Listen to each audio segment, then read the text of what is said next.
Bienvenue dans cette vidéo dont l'objectif est de partager avec vous la nouvelle fonctionnalité de Transform Input Values ajoutée dans la version 16.1 d'Angular.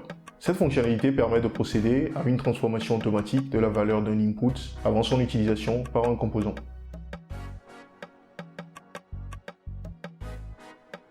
Pour commencer, assurez-vous d'avoir une version d'Angular supérieure ou égale à la 16.1. Pour vérifier la version d'Angular disponible pour votre projet, vous pouvez utiliser la commande ndversion. Si comme moi, vous avez une version d'Angular inférieure à 16.1, vous pouvez vérifier la dernière version disponible en utilisant la commande ndupdate. La commande ndupdate, après son exécution, vous propose la commande de mise à jour à utiliser. Copiez les commandes proposées dans la colonne Command to Update et exécutez-les pour procéder à la mise à jour vers la dernière version disponible. Une fois la mise à jour terminée, exécutez à nouveau la commande ndversion pour vérifier que vous disposez d'une version d'Angular supérieure ou égale à la 16.1. Comme cas d'étude, nous allons supposer que pour une application donnée, nous avons un composant de formulaire DatePicker qui permet à l'utilisateur de choisir une date et affiche ensuite un mini calendrier à l'utilisateur. Afin de simplifier notre exemple, au lieu d'afficher un mini calendrier à l'utilisateur, nous allons simplement afficher la date sous un format compréhensible pour l'homme. Pour vous donner un aperçu visuel, lorsque le composant est activé, il s'affiche comme suit. Et lorsqu'il est désactivé, il s'affiche comme suit. Concernant les PI publics de ce composant, il dispose de deux inputs. Nous avons le default value, qui est un paramètre en entrée qui est requis et qui permet de préciser la date par défaut à afficher. Il faut noter que cet input accepte la date sous un format ISO sans l'heure, c'est-à-dire l'année, le mois, le jour. Nous avons le second input qui est disable, qui permet de désactiver ou d'activer le composant. Nous avons ici un exemple d'utilisation du composant à l'état désactivé et un autre exemple d'utilisation de ce même composant à l'état activé.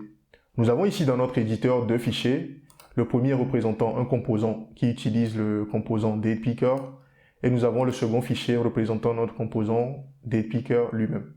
Donc si nous revenons dans un premier temps au composant qui utilise le DatePicker, il s'agit ici de notre composant root ou du root component. Donc à l'utilisation, nous passons un premier paramètre, le premier paramètre disable qui permet de désactiver le composant et nous lui donnons la valeur true en utilisant ici l'attribut binding. On passe ensuite la valeur default value qui nous permet de préciser la date par défaut de notre DatePicker. Donc ici, on lui donne la valeur comme étant du test.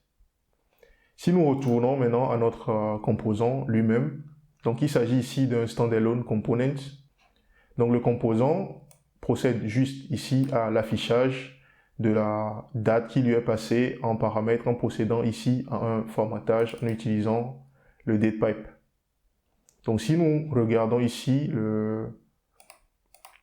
l'interface publique ou l'API de ce composant, nous voyons que nous avons ici deux inputs.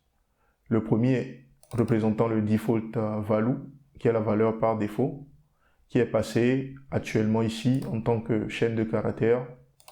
Et nous avons la seconde valeur qui permet de désactiver ou d'activer le composant. Donc si nous nous référons maintenant au template ou au corps de ce composant, on voit ici que la valeur en entrée disable permet juste d'appliquer une classe au composant pour l'activer, pour simuler le fait que le composant est activé ou non. Donc c'est le disable qui nous permet de réaliser cette modification de l'apparence du composant pour simuler le fait que le composant est désactivé ou non. Nous avons ensuite le date ici qui est utilisé pour afficher la date à l'utilisateur en s'aidant du pipe datepipe que nous avons ici. Donc si nous regardons, nous nous intéressons un peu au code que nous avons ici.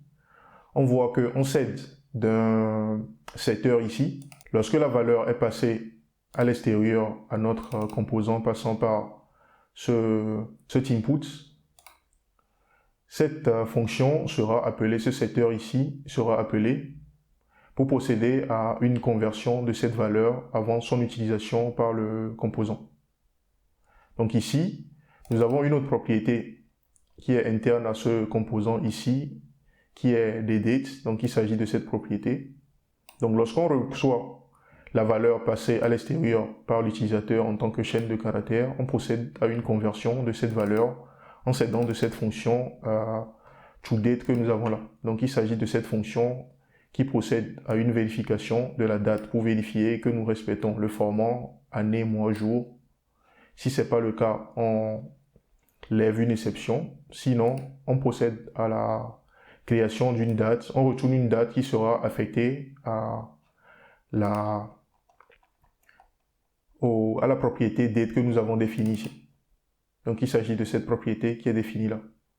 Donc pour résumer, ici, lorsqu'on passe la valeur en entrée à notre default value, on procède ici à l'appel de ce setter. Et ce que le setter fait, il procède à la conversion de cette valeur passée par l'utilisateur ici pour enseigner une propriété qui est interne au composant ici. Donc c'est cette propriété qui est ensuite utilisée pour pouvoir afficher la date antécédente du pipe date. Maintenant que vous êtes dans le contexte, nous pourrons revenir au sujet principal, à savoir la transformation de données passées en entrée en un composant avant son utilisation par celui-ci. Avant l'introduction de la fonctionnalité de Transform Input Values dans la version 16.1 d'Angular, pour réaliser la transformation d'une donnée passée en entrée au composant avant son utilisation, il fallait soit passer par les setters comme nous l'avons fait ici, ou soit passer par le lifecycle hook ndOnChange. Donc je vais dans un premier temps tester ce code et montrer que cela marche avant de procéder à la modification. Donc il s'agit ici de l'utilisation d'un setter pour modifier la valeur passée en entrée à notre composant avant son utilisation. Donc si je retourne au composant qui utilise le datePicker ici, nous voyons que nous passons une valeur disable pour pouvoir désactiver le composant et nous lui passons la valeur 2023-7-12 qui est affichée ici.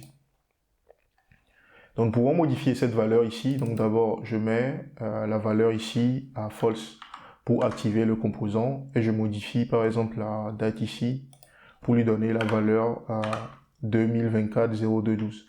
Donc lorsque j'enregistre, on peut voir maintenant que l'année passe à 2024 et que mon composant est activé, raison pour laquelle le composant est maintenant affiché en bleu. Donc si nous modifions cette valeur en passant une mauvaise valeur ou un mauvais format, on voit que le composant ne marche pas. Et lorsque j'ouvre par exemple la console ici, on a une exception qui est levée vu que le format ne respecte pas le format que nous avons indiqué ici en utilisant cette fonction. Donc cette fonction nous permet de faire la validation également et de la transformation de la valeur qui est passée en entrée au composant. Donc ici, nous avons dit que si le format n'est pas respecté, il faut lever une exception, raison pour laquelle cette exception est levée. Donc le but, c'est juste de montrer que lorsqu'on utilise plus tard le composant en lui passant des valeurs ici, que le setter est bien appelé, c'est-à-dire le setter que nous avons mis en place ici. Donc ça, c'est la première option pour pouvoir réaliser la transformation des données avant leur utilisation par le composant. Donc maintenant que nous respectons le bon format de date, si on revient au navigateur, on n'a plus d'erreur. Et si je ferme ici mon inspecteur, donc je vois que le composant s'affiche bien à nouveau en respectant les paramètres que je lui ai passés ici. Donc la deuxième option pour pouvoir réaliser cela avant l'introduction de la fonctionnalité de Transform Input Values, c'est de passer par le lifecycle hook ndOnChange. Donc pour cela, il suffit de réaliser l'implémentation de ce lifecycle hook ici, réaliser son implémentation concrète. Donc là, je peux me débarrasser du setter que j'ai mis en place ici. Donc je peux enlever tout ceci. Donc j'enlève toute cette partie, vu que c'est plus un setter. Donc de l'extérieur, ça veut dire que l'utilisateur peut continuer toujours par utiliser cette valeur qui est default value. Donc ici, on va renseigner cette valeur comme étant une chaîne de caractères. Et nous allons dire ici que cette valeur sera toujours enseignée. Donc j'enregistre là. Je vérifie si le code marche. Donc il me suffit par exemple de changer la valeur ici en mettant la valeur par exemple à 2025 par exemple. J'enregistre. Lorsque je retourne dans mon navigateur, on voit que l'année est bien modifiée. Et lorsque je veux désactiver le composant, je mets cette valeur à true pour le désactiver. Donc on voit que les modifications ont été prises en compte et qu'on utilise là le lifecycle hook onChange pour pouvoir réaliser cette implémentation. Donc la seule chose que nous faisons ici, c'est qu'on vérifie si ce paramètre a subi un changement ou pas. Nous récupérons la valeur de ce paramètre et nous faisons encore appel à notre fonction toDate que nous avons définie ici pour pouvoir faire la transformation. Et la transformation permet de modifier cette propriété interne au composant que nous utilisons plus tard pour afficher la valeur du composant ou la valeur de notre date à l'utilisateur. Donc avant l'introduction de cette fonctionnalité de Transform Input Values, c'était les deux options qui nous permettaient de réaliser cette transformation de données passées en paramètres au composant avant de l'utiliser. Afin d'améliorer l'expérience du développeur, Angular fournit maintenant un nouvel attribut Transform au niveau du décorateur Input qui permet de réaliser cette transformation sans avoir à écrire tout ce code. Nous allons donc refaire notre implémentation de tout à l'heure en utilisant cette nouvelle fonctionnalité. Donc avant de réaliser cette implémentation, je vais supprimer tout l'ancien code que nous avons. Donc je peux me débarrasser de tout ça.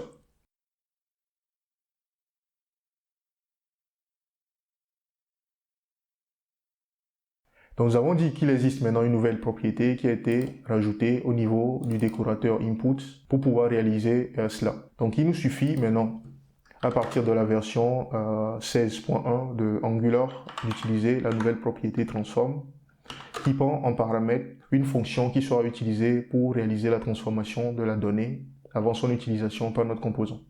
Donc ici, nous avons vu que notre fonction en question existe déjà, c'est le toDate, donc il nous suffit de passer la référence de cette fonction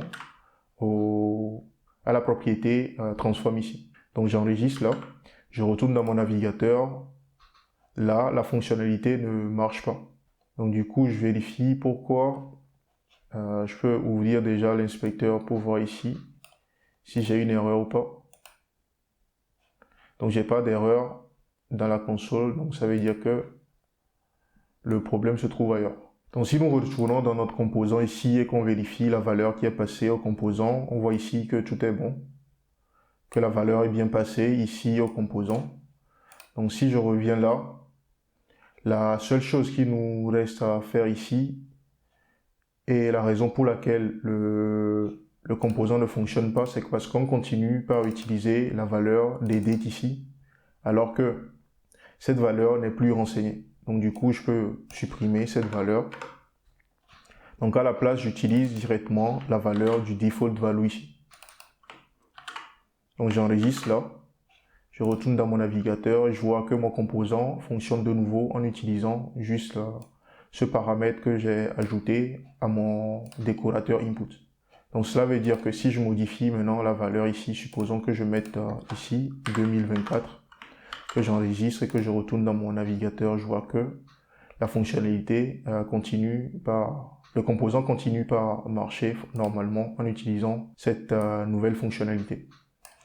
Donc c'est de cette façon que Angular nous permet, depuis la version 16.1, de pouvoir transformer des données passées en paramètres à notre composant avant son utilisation, en utilisant cet attribut transform.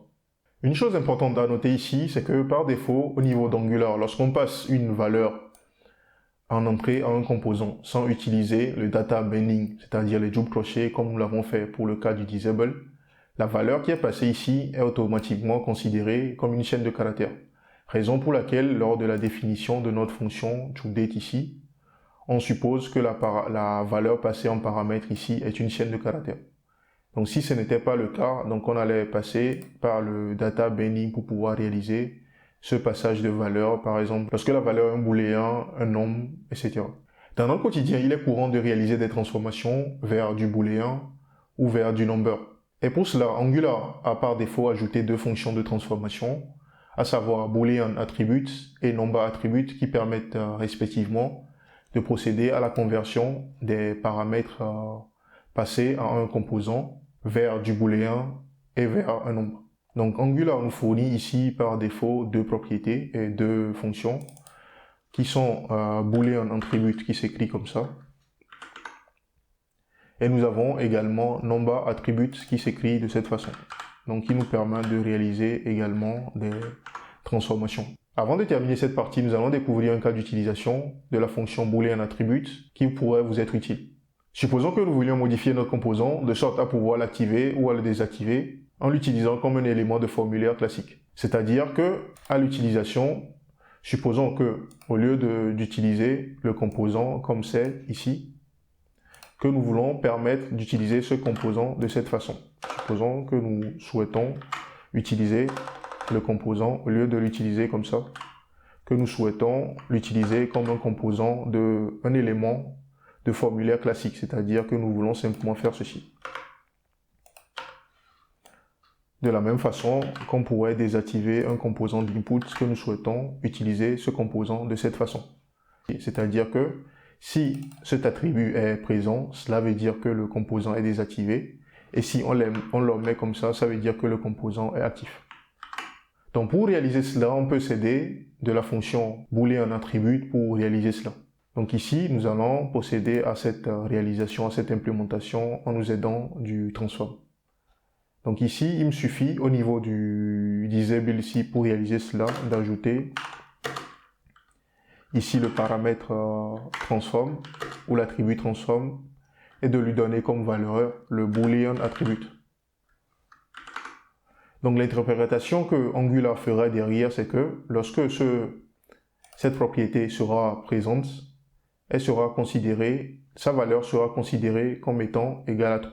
Et si la propriété n'est pas présente, ou n'est pas renseignée par l'utilisateur, alors sa valeur sera considérée comme étant false. Donc j'enregistre là. Donc on laisse le code existant comme ça par défaut dans un premier temps pour vérifier que la fonctionnalité marche avec la modification que nous avons faite ici. Donc si je mets ici la valeur false, on s'attend à ce que le composant continue pas à fonctionner comme avant, c'est-à-dire que le composant sera activé et nous avons les résultats escomptés. Donc l'idée de l'implémentation de tout à l'heure, c'est de pouvoir utiliser ce composant sans devoir préciser tout ceci, ou passer par un data ou un attribut binding. Donc si j'enregistre là, si le code que nous avons écrit ici fonctionne bien, ça veut dire que la présence du disable ici signifie que le composant est désactivé. Donc on s'attend dans notre navigateur à voir le composant en gris.